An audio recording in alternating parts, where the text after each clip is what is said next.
तो हमने बीजेपी की बात कर ली, हमने आम आदमी पार्टी की हार की बात कर ली, क्योंकि बीजेपी की जीत से ज्यादा आप और केजरीवाल की हार की चर्चे हैं। लेकिन इन सब के पीछे एक पार्टी और है जिसका शून्य रहा पर वो खुश है, कांग्रेस पार्टी।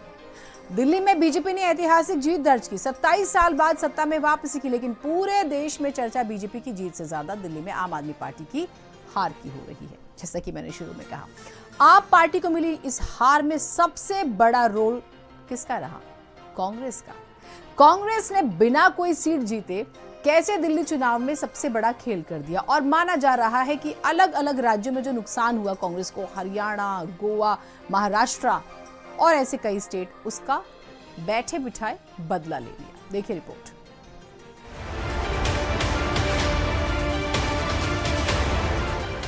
दिल्ली विधानसभा चुनावों में आम आदमी पार्टी के हार ने राजनीतिक विश्लेषकों तक को चौंका दिया है। भाजपा ने 48 सीटें जीतकर सत्ता में वापसी की, जबकि आप मात्र 22 सीटों पर सिमट गई। हालांकि आम आदमी पार्टी को मिली इस हार में कांग्रेस ने बड़ा रोल अदा किया है, जिसने मैदान में बिना चौके छक्के लगाए ही आपको बैकफुट पर धकेल दिया। कांग्रेस भले ही इस चुनाव में कोई सीट न जीत पाई हो, लेकिन उसने 6.36% वोट शेयर हासिल कर सबसे बड़ा खेल कर दिया है। दरअसल दिल्ली विधानसभा चुनाव के प्रचार के दौरान राहुल गांधी और केजरीवाल जमकर एक दूसरे पर बयानबाजी करते हुए नजर आए थे। कहते हैं मैं गरीबों की राजनीति करूंगा, मैं कमजोर वर्गों की राजनीति करूंगा। यह है केजरीवाल जी की टीम। यहां लिखा है टीम केजरीवाल, 9 लोगों की फोटो है। तो ये अपनी टीम बनाते हैं, और जब आपके खिलाफ हिंसा होती है, जब दिल्ली में रायट्स हुए, आपको याद होगा राहुल गांधी आपके पास आया था और केजरीवाल जी कहीं नहीं आए थे। आए थे? कहां थे केजरीवाल? ये इस बार कांग्रेस और बीजेपी में इल्लू इल्लू हो रहा है। I love you, I love you. बच के रहना, बड़ा खतरनाक है।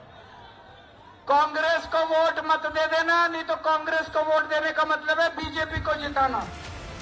ये बयानबाजी ही थी जिसने इंडिया गठबंधन के दावे की जनता के सामने पोल खोल करके रख दी, जिसका असर दिल्ली विधानसभा चुनाव में आए नतीजों में साफ देखने को मिला। आइए ग्राफिक्स के जरिए समझते हैं किसको कितना प्रतिशत वोट मिला।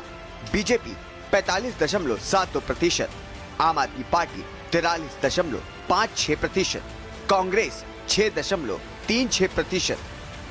तो सुख और दुख की मिश्रित प्रतिक्रिया है। दुख इस बात का है कि आज से 13 वर्ष पूर्व पूरे भारत में एक राजनीतिक नवजागरण की जो लहर आई थी, जिसमें वैकल्पिक राजनीति के बीज छिपे हुए थे, जहां से कुछ अच्छा हो सकता था, वो सारा युद्ध, वो सारा संघर्ष, एक निर्लज्ज आदमी, एक ऐसा आत्ममुग्ध असुरक्षित व्यक्ति जिसने एक दुर्योधन की भांति काम किया कि 5 गांव भी नहीं दूंगा, सुच्यग्रम नैव दास्यामि बिना युद्धे न केशव, सब माधवों के समझाने के बाद भी उसके कारण ये पतन हुआ। इससे साफ होता है, अगर समय रहते कांग्रेस और आप एक साथ चुनावी मैदान में उतरते तो नतीजे कुछ और हो सकते थे। आप और कांग्रेस के वोट मिलाकर देखें तो कई सीटों पर ये आंकड़ा भाजपा से ज्यादा होता है।